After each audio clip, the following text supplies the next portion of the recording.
Olá, gente linda, maravilhosa, empreendedora deste canal, tudo bom com vocês? Hoje eu tô aqui um pouco diferente do que eu gravo normalmente, inclusive aqui me olhando porque agora já é de madrugada e eu só faço vídeo de madrugada, né? É triste, gente, mas é verdade. Eu tenho muitos afazeres, tenho filha, né? Tenho um monte de coisa e agora eu tô resolvendo trabalhar que feito é melhor do que perfeito. Então, tive uma ideia agora, acabei fazendo uma lista. Pra quem não sabe, o pessoal que edita meus vídeos aí, eles me mandam mensagem na segunda-feira: Karen, não tem vídeo. Eu falei, não tem. Normalmente eu falo, não tem. Hoje não teve jeito e tal.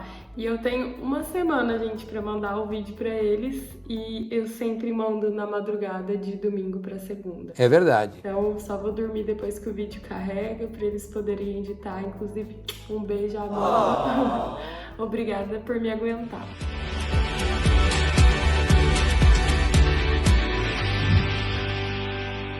Então, gente, vamos ver hoje um assunto bem legal, que é um assunto mais básico e um pouco mais, digamos assim, um bate-papo. E eu escolhi esse tema porque eu venho de uma família que o pessoal é bem sonhador e assim, são um pouco doidinhos, sabe? Mas eles tinham assim incutido neles um desejo de ter o próprio negócio. Meus familiares são maravilhosos, assim, eu gosto de dizer, mas não era o dom deles empreender. E por muito tempo, cada negócio novo que abria na minha família, nossa, eu ficava emocionada. Eu, criança, achava o máximo, ficava esperando os clientes chegarem, gostava de atender e tudo mais, mas com o tempo eu fui crescendo e notando que daquele jeito não era possível empreender. Então eu vou dar algumas dicas hoje de se você quer abrir uma empresa, né? 8 coisas que você precisa saber antes de abrir uma empresa e que claramente meus familiares não sabiam. E como que eles faziam? Nossa, a gente cozinha muito bem, então vamos abrir um restaurante, vamos vender marmita. Aí ia lá, comprava todas as coisas, colocava lá, fazia comida, ficava esperando. Aí avisava o pessoal mais próximo, tudo, ficava esperando os clientes virem. Claramente que vendia um dia ou outro e tal, mas era uma coisa que não tinha constância e não tinha como ir pra frente, né? Então isso aconteceu várias vezes, a gente teve já distribuidora de bebida, restaurante, loja de roupa, loja de doce, chocolate. Nossa, gente, eu nem sei assim dizer quanta coisa e que nada a gente conseguia levar pra frente, né? Agora já faz um tempo que eu não participo desses negócios da família. Eu espero, tenho fé, né, que se eu participasse hoje talvez desse certo. Mas tudo é aprendizado e isso me move também, me incentiva a fazer as coisas de uma forma diferente e ajudar. Então, eu brinco que eles, assim, muitas pessoas, e isso eu encontro também hoje em dia no meu trabalho e tudo, o que acontece? É como se fosse assim, eu gosto de fazer essa analogia idiota, mas é uma analogia que eu não sei, as pessoas fazem isso. Então, o que elas fazem? O plano é o seguinte, vamos fazer um bolo de chocolate. E o que a gente faz para fazer um bolo de chocolate? Que qualquer um faria?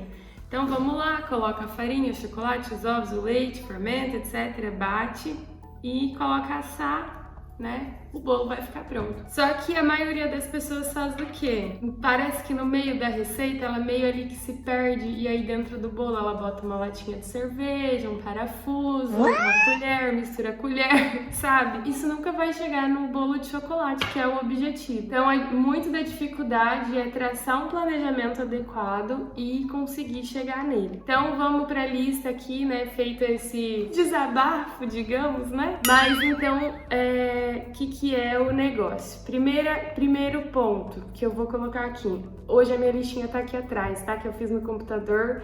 Então tá aqui o brilho nos olhos do meu óculos, aguentem. Em primeiro lugar, empreender não é para qualquer um, não é para qualquer pessoa. É uma tarefa difícil, é cansativo, é desgastante, né? Se você tem um dinheiro, um capital para investir em alguma coisa, você tem que prestar muita atenção no que você vai investir, porque A princípio, todo mundo que começa a empreender, começa com gás, começa animado, começa interessado, mas aí vai passando os meses, os problemas vão aparecendo, os funcionários, e é desgastante. Vou voltar na minha família. Uma vez, quando a gente tinha uma distribuidora de bebidas, e aí aqui em alguns lugares falam janelinha, aquele lugar que vende bebida e funciona 24 horas. Dá muito dinheiro, porque a bebida, basicamente, as pessoas buscam a bebida em qualquer lugar. Só que, assim, passado um ano, mais ou menos, um ano e meio que estava aberto, ficava impossível a gente manter uma rotina de atendimento 24 horas por dia, porque as pessoas vão 24 horas. E nisso você perde final de semana, você não consegue descansar. Tinha que ter, né, alguém da família ali para atender. A minha família não pensou em como seria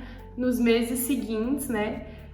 Depois de aberto, quão árduo seria aquele trabalho, quão desgastante trabalhar todos os finais de semana. Então, isso é uma coisa que muitas pessoas não pensam quando vão abrir o negócio. Então, assim, quando a pessoa decide abrir uma coisa, ela tem que pensar, se fazer alguns questionamentos. Por exemplo, eu realmente identifiquei uma oportunidade de negócio que vale a pena eu investir esse capital que eu tenho? Até porque, gente, não existe nada que você vá empreender e que você não tenha um mínimo de capital, né? Que investir um mínimo de capital. Eu sou bom em tomar decisões? Eu vou conseguir, frente a algum conflito, frente a algum problema, tomar decisões assertivas? Eu sou bom em fazer isso de maneira racional, né? Muitas vezes deixando de lado outras questões, outros problemas e tal. Então eu sou bom em tomar decisões? E outra coisa, quão tolerante a riscos eu sou? Como eu lido com os riscos? Será que eu sou uma pessoa que, identificando um potencial risco ali na frente, um risco de perder um pouco,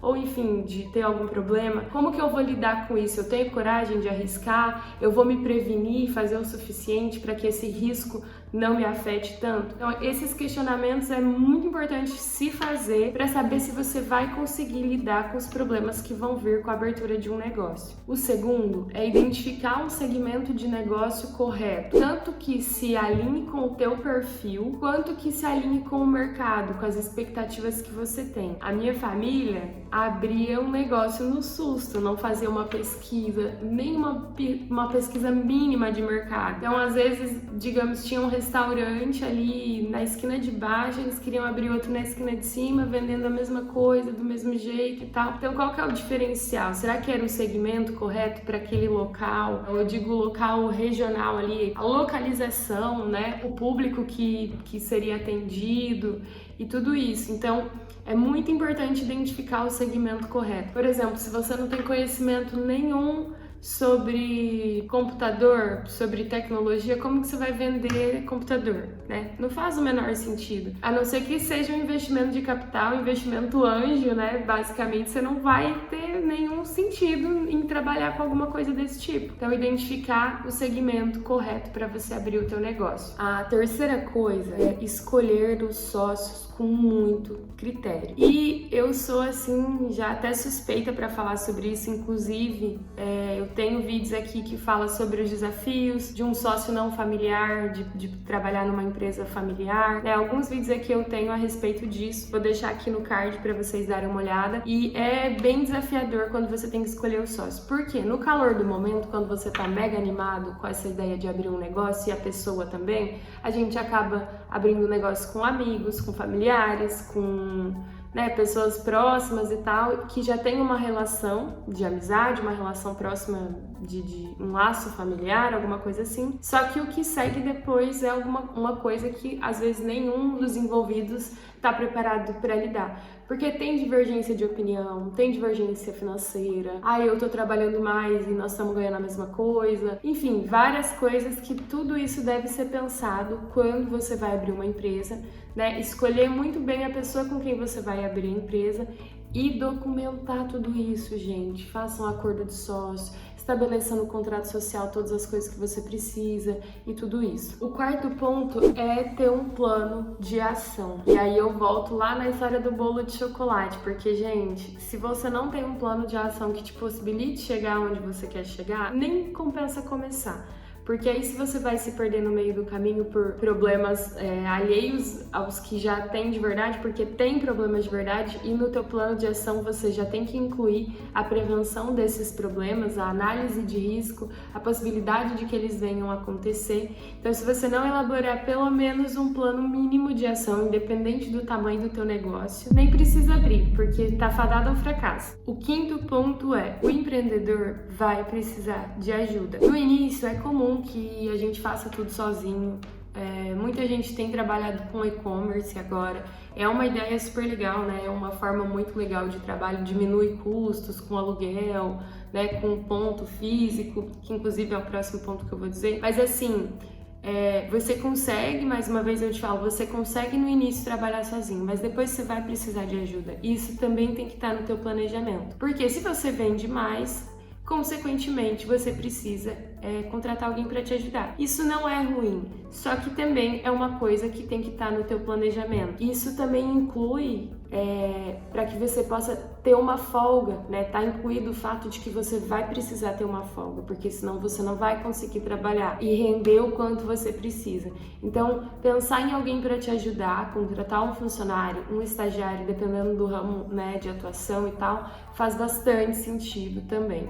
Muito importante dizer também que nessa questão de alguém te ajudar, tá incluído o fato de que você precisa delegar funções. Eu também falei sobre isso no vídeo anterior, o da semana passada, e gente, isso é fundamental, você recrutar alguém de forma adequada, especificando para essa pessoa tudo que você precisa e treinar muito bem essa pessoa para que você possa confiar nela 100% para te substituir por qualquer motivo que seja. O sexto ponto é a importância do ponto comercial. Por conta da pandemia e tudo isso, eu mesma tinha um escritório e eu não tive mais a necessidade de ter o meu escritório. Eu tinha uma despesa mensal alta com o meu escritório e como eu fiquei em casa, e para quem não sabe, eu trabalho em Foz do Iguaçu, no Paraná, e moro numa cidade vizinha no Paraguai. Então eu ia todos os dias. Quando veio a pandemia, fechou a ponte e eu fiquei trabalhando de casa. Eu ainda tenho alguns processos em andamento, então eu tinha audiências e tudo,